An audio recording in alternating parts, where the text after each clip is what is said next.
Samsung M30 है, जिसका RAM का पोर्शन किसी बंदे ने प्रॉपरली डैमेज कर दिया है।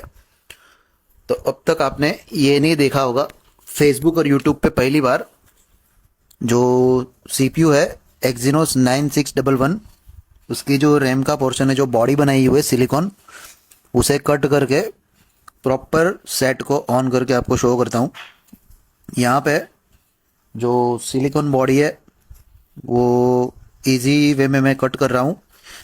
गन का टेम्परेचर है 250 और एयर अपने स्पीड के हिसाब से आप एडजस्ट कर सकते हैं। यहाँ पे जो सीपीयू ब्लेड यूज़ किया हुआ है वो हाई होंग टाई है। अक्सर ये सारे सेटों में अब उतने पैसे नहीं मिलते, बट ये मॉडल में कस्टमर को डेटा इम्पोर्टेंट था और वो दो चार दुकान पे उसने ट्राई कराई थी शॉप पे, बट कहीं से रिजल्ट नहीं उसको मिला। बट शॉपकीपर का भी कोई इश्यू नहीं है उसमें। ये सीपीयू ही पूरा किसी ने फर्स्ट टाइम जब अटेम्प्ट किया रहेगा तो सीपीयू को ही पूरा बॉडी के ऊपर जो रैम के पोर्शन के वहाँ पे सारे के सारे प्रिंट उसके डीप स्क्रैच कर दिए, ताकि आप अगर यहाँ पे मैन्युअली जब बॉल बनाओगे पीपीडी फिलअप करके तो अनबैलेंसिंग ही बॉल बनेंगे। तो एक जस्ट मैंने ट्राई किया हुआ है कस्टमर को डेटा के लिए। तो 250-50 पे जो सिलिकॉन बॉडी है उसका मैं प्रॉपर कटिंग कर रहा हूँ। आप देख पा रहे हैं इजीली स्क्रैपर ब्लेड सब कुछ चेंज कर करके सीपीयू कहीं से डैमेज नहीं होना चाहिए आपका। और जो सीपीयू का बॉडी है उसके बाद यहाँ पे जो एग्जैक्ट एक्चुअली जो सीपीयू है वो यहाँ पे दिया हुआ है, जो ग्लास सीपीयू है पूरा। तो वहाँ पे कोई भी जगह पे आपको बिना प्रेशर के काम करना है। और वीडियो लंबा हो सकता है और थोड़ा टाइम भी हो सकता है, तो आपको प्रॉपर पेशेंस रखना है।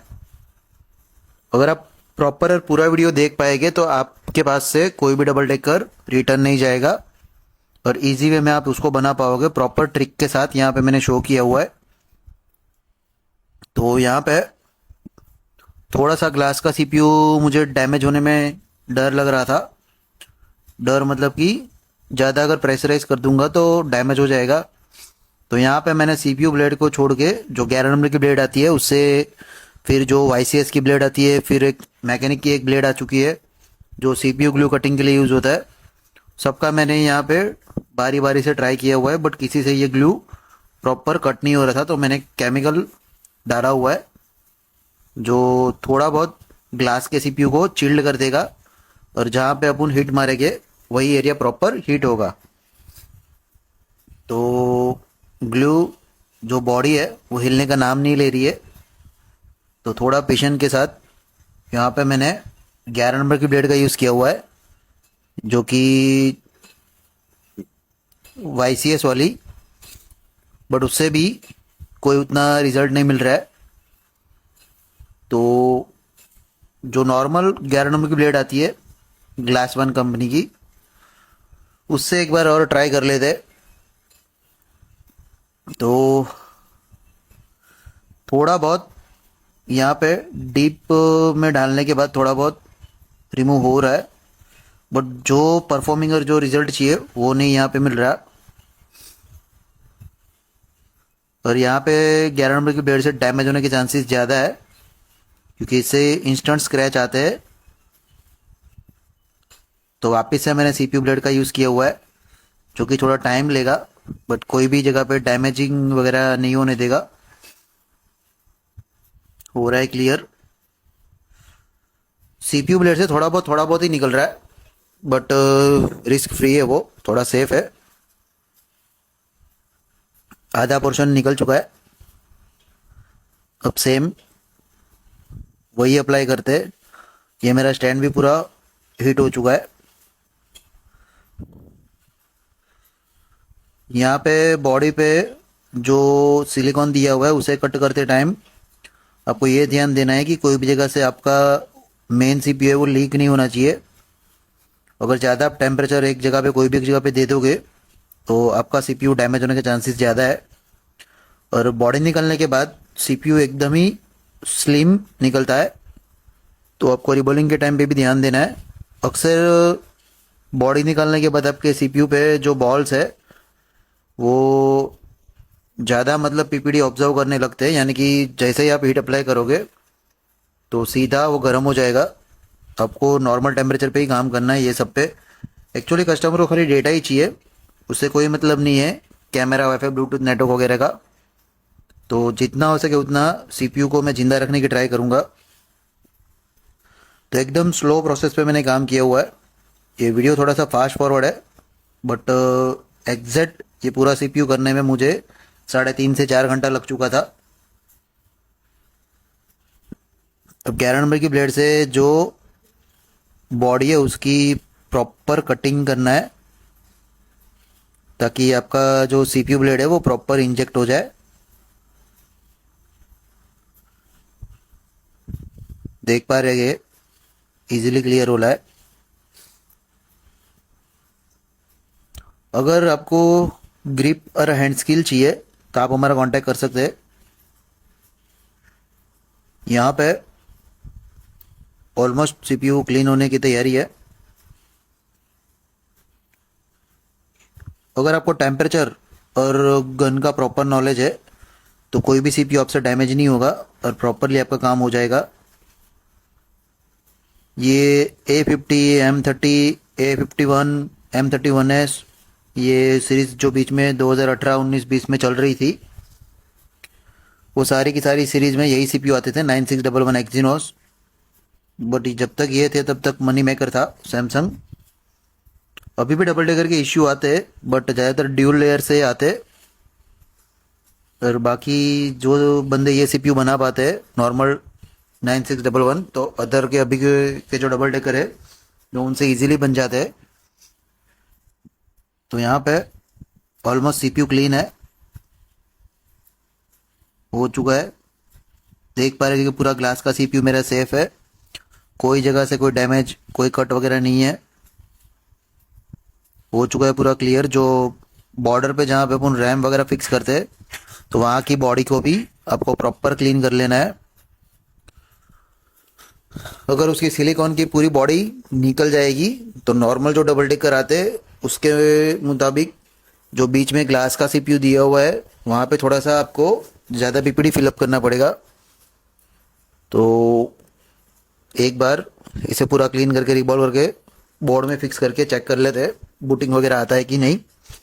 अगर यहाँ पे बूटिंग आ गया तो रैम को तो आप समझ ही जाओगे कि 2 बार आपको रिबॉल्व करना पड़ेगा, तब जाके बीच का जो एरिया है वो कवर हो जाएगा अपना।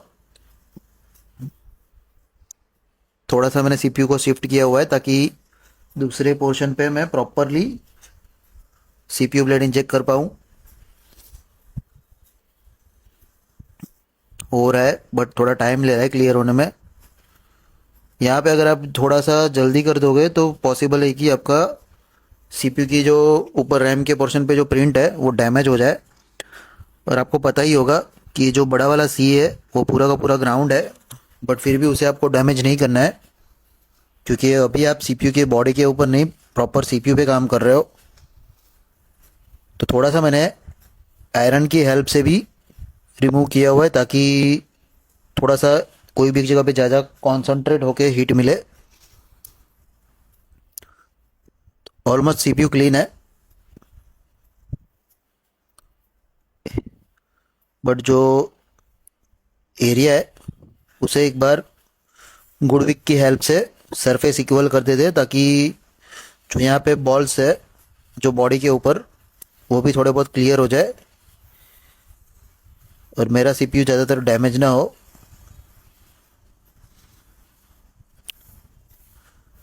शोल्डर से भी थोड़ी बहुत बॉडी को निकालने की मैंने ट्राई की है, बट उससे उतना डीप क्लीन नहीं हो रहा है, तो वापिस सेम ही अप्लाई करना पड़ेगा स्क्रैपर ब्लेड वगैरह। थोड़ा सा मैंने फ्लक्स को वैसे ही रहने दिया है ताकि सीपीयू को थोड़ा चिल्ड हो जाए। और फ्लक्स से थोड़ा बॉल्स को भी लो मेल्टिंग जल्दी हो जाता है।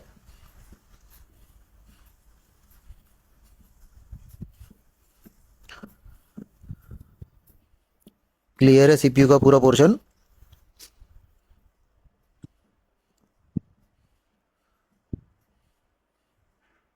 यहाँ पे थोड़ा सा है तो उसे भी प्रॉपर क्लीन कर लेते हैं, ताकि मेरे सारे के सारे सेट में फ्रेमिंग पे मैं ज़्यादा फोकस करता हूँ, ताकि सीपीयू वन शॉट में ही बैठ जाए प्रॉपर। तो यहाँ पे जो फ्रेम है वो थोड़ी बहुत बची हुई है, तो उसे जब तक गुडविक से प्रॉपर एरिया क्लीन होने के बाद एक एक बॉल क्लीनिंग के साथ नहीं दिखता है, तब तक मैं यहाँ पे कंटिन्यू क्लीनिंग करता ही रहता हूँ। ज़्यादातर सेट का ऑन होने का सक्सेस रीज़न यही होता है कि आपका क्लीनिंग और पेशेंस अगर आप दोनों रखोगे तो आपके सेट ऑलमोस्ट ऑन ही होगे। बट आपको टेम्परेचर और एक्यूरेसी का प्रॉपर नॉलेज होना चाहिए खाली। तो हो चुका है पूरा का पूरा मेरा सीपीयू का पोर्शन क्लीन।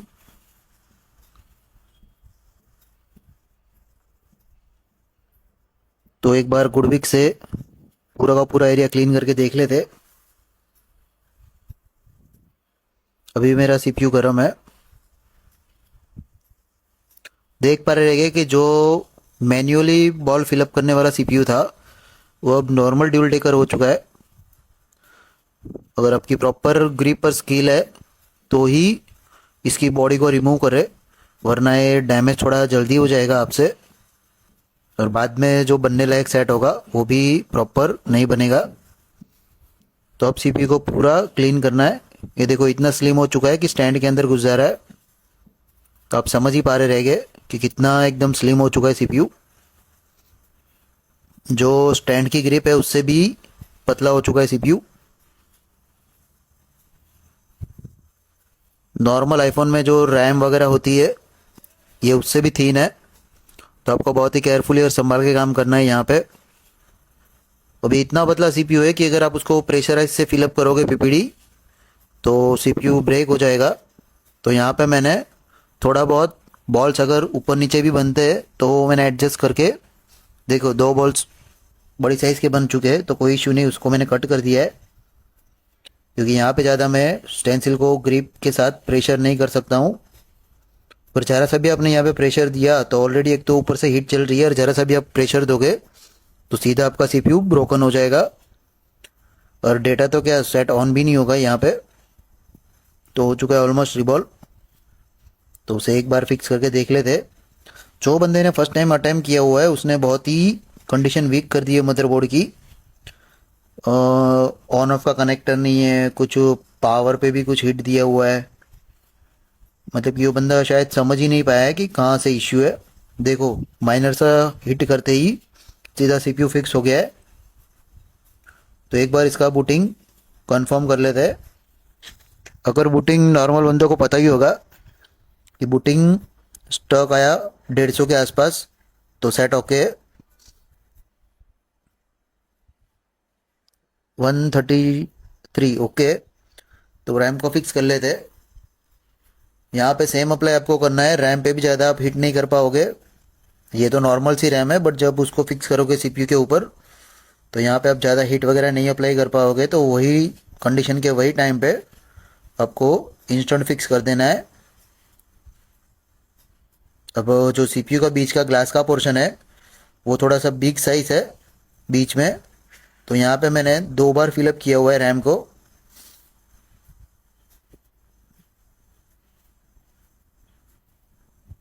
ताकि जो बॉर्डरों पे जो बॉल्स है वो थोड़े से बिग साइज के बन जाए। हो रहे पूरे अटैच। तो क्लियर है। थोड़ा सा मैंने फ्लक्स को इंजेक्ट किया है और सीधा पोर्शन के साथ फिक्स किया हुआ है। एक बॉल इसमें छोटा लग रहा है तो मैंने मैन्युअली उसको बड़ा कर दिया है, बट वीडियो में कवर नहीं हो पाया है वो। जैसे मैंने रैम पे थोड़ा सा ही हिट दिया तो सीधा वो अपनी जगह पे फिक्स हो जाएगा। यहाँ पे आपको माइनर सा ही शेकिंग मूवमेंट देना है। अगर पॉसिबल हो तो आप नहीं दोगे तो फिर भी चलेगा। देख पा रहे रहेंगे इंस्टेंट गर्म हो रहा है। तो अपनी जगह पे प्रॉपर हो चुका है। हाँ टच लग रहे हैं सारे के सारे बॉल्स। तो एक बार ऑन करके देख लेते हैं। सेट ऑन है।